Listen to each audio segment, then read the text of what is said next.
here in a moment. Yeah, it looks like that's going live, so this is going to be a lot of fun. Any final questions before I hit the recorder here, Richard?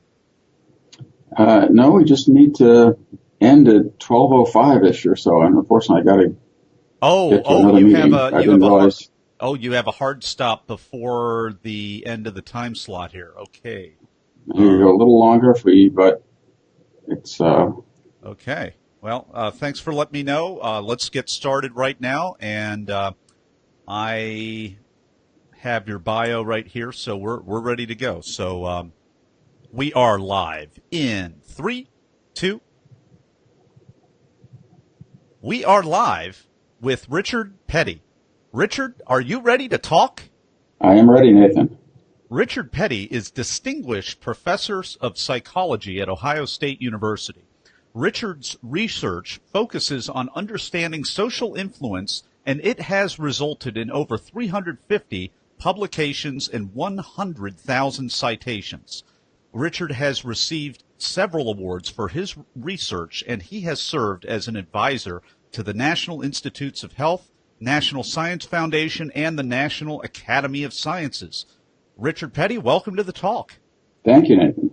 Now, did I correctly read out the abbreviations there? Wanted to not make any assumptions for the audience. Am I okay there? That was good. All right, great. Well, your talk is called Confidence. What does it do? And it could probably also be titled Confidence, What Does It Not Do? I love that you bring us behind the myth of confidence. We can be very, very confident and sincere and yet be very sincerely wrong. So please take us behind the talk. Well, the idea of the talk is to understand what confidence does. There are so many popular books about confidence that suggest that a lot of people are interested in getting it. But one of the things I noticed when looking at a lot of these popular books is that they often confuse confidence with self-esteem. So everybody knows what self-esteem is, right? Self-esteem is, do you like yourself or do you not like yourself? Do you think you're a good person? Things like that. Confidence has to do with a sense of how sure you are about things, how much certainty you bring to a situation. And so you can see right there how confidence would be different from self-esteem. You could ask a person, do you like yourself? Are you a good person? And they go, yes. But then if you ask, are you sure? Are you totally sure about that? They might go, maybe I'm not so sure.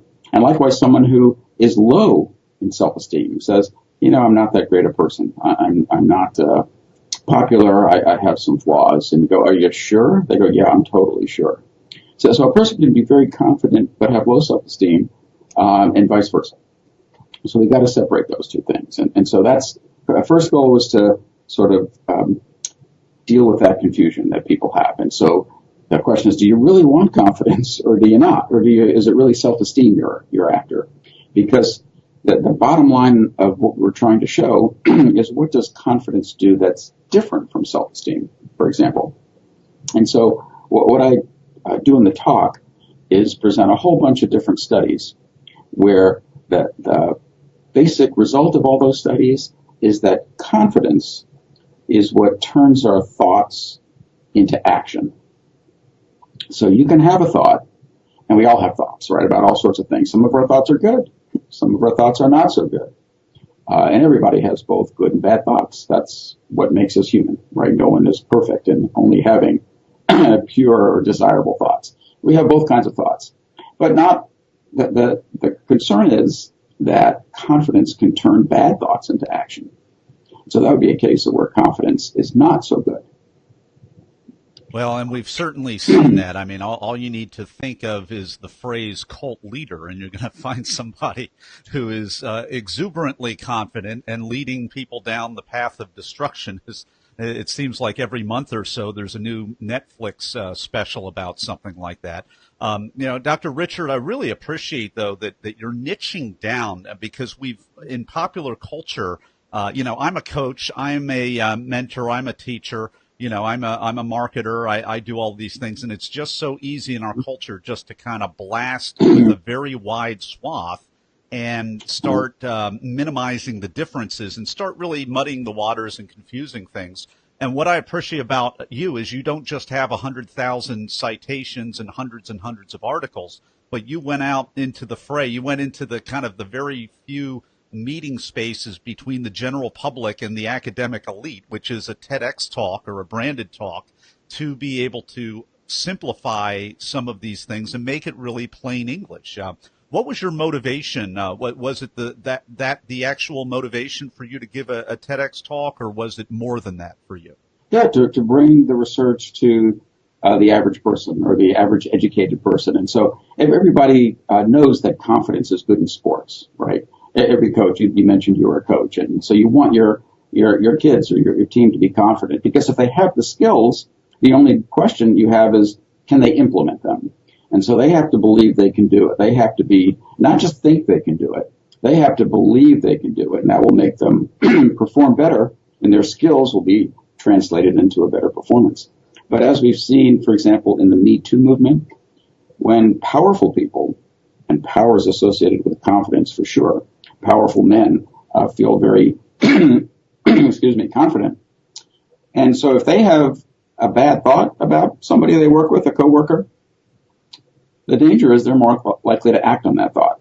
And we've seen so many instances of that. And so, a person down in the mailroom might have exactly the same thought about a coworker, but they are not confident in that situation. And so they're not going to act on it. They don't think they can convince themselves that it's the right thing to do. Confidence is about feeling that it's right and I'm correct.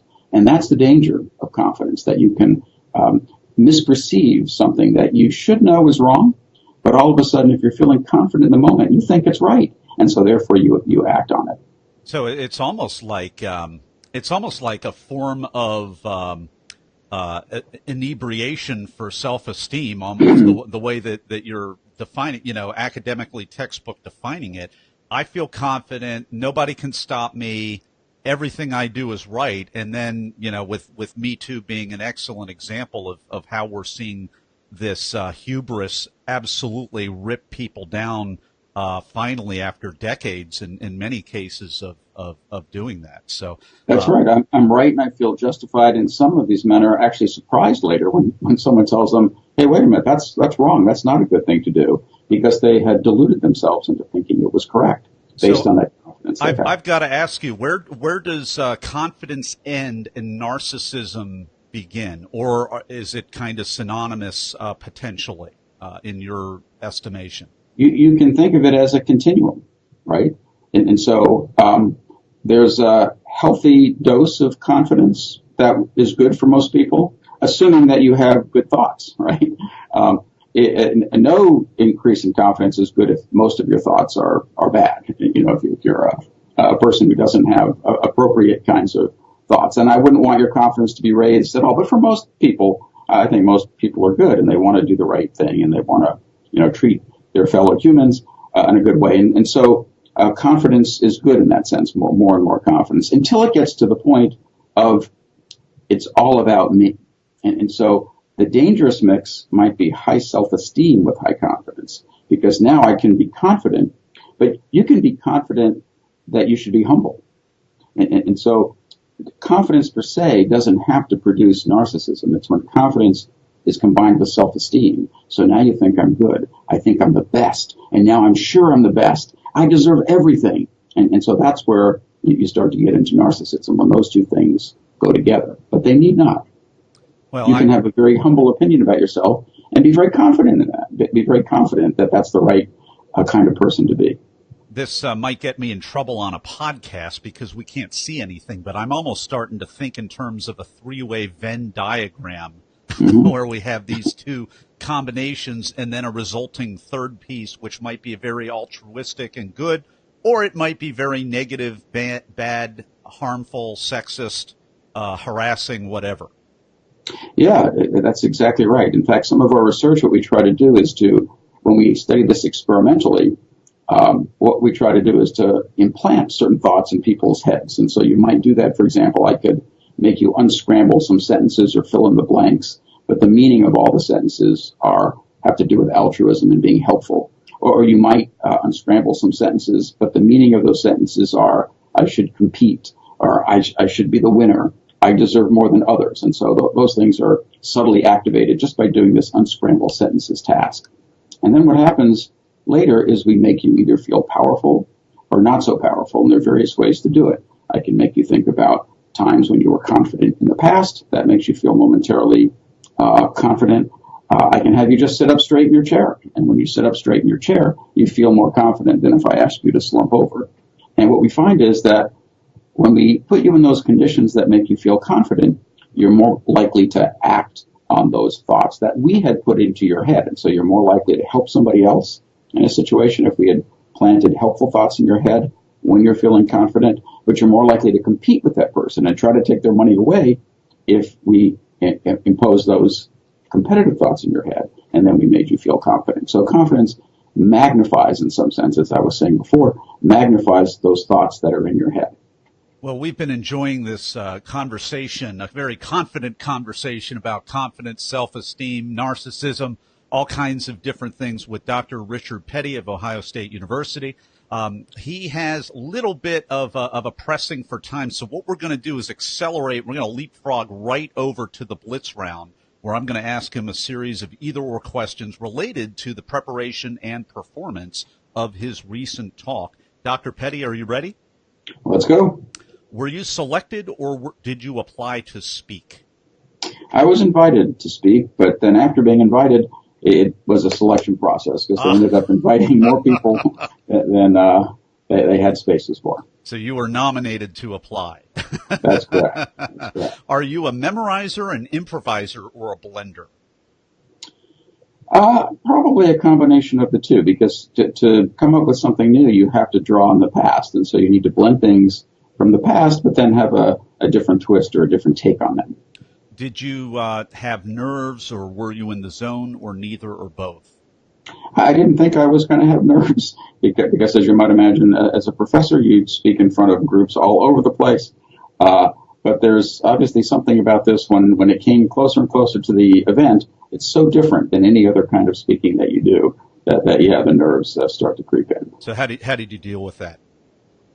Well, practice helps a lot, and the TEDx event that I was part of was organized by the undergraduates at Ohio State University. And so it was very interesting that they provided you with a couple of undergraduate coaches who were very useful in sort of trying to get you not to be so professor-esque when you were giving the talk. So it was really an enjoyable experience. Well, how about that? So the teacher becomes the student then, in other words.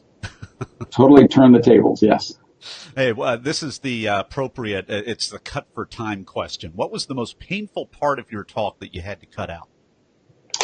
The most painful thing is, as a psychologist and a researcher, we're so data-driven.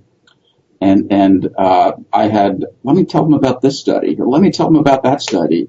And they're like, no, you have too many studies already. Tell us a story. Tell us. And so it was an interesting way. And actually doing the TED Talk has changed the way I do lectures in class now. Well, that was going to be my off-script question right there. Did you find merit as an academic in the best possible way? Did you find merit in the kind of storytelling approach as opposed to the data approach? I did, absolutely. And so it used to be let the data speak for themselves. And it turns out the data can be helped quite a bit by telling a story that enhances the data or a personal experience. What's a tip, a technique, or tool that helped you? Thinking about, I'm not a person who's that self-reflective. As a psychologist, I'm mostly thinking about other people and what guides and drives them.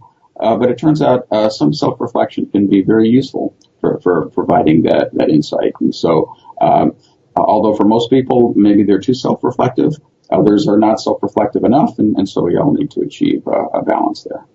We've been enjoying a conversation with Richard Petty, Dr. Richard Petty of the Ohio State University, who gave an excellent talk called Confidence. What does it do? You can check that out by typing it into YouTube, or if you don't want to type it and you just rather go to our show notes page at BeTheTalk.com. And in addition to that link where you can watch his talk, you can also connect with him as well. We'll have a link for that as well. And Dr. Richard Petty, we're right back with you for the final word of advice for Talk Universe. Be confident, but not too confident. Well said. Dr. Richard Petty, thank you so much for coming on the talk today and sharing your wisdom with Talk Universe. Thank you, Nathan. Take care. All right. Thank you so much. Appreciate it. We got you out by 12:05. Thanks for Awesome. letting me know. Perfect. Thank you. Thank you so much for doing that. Take care. See you later.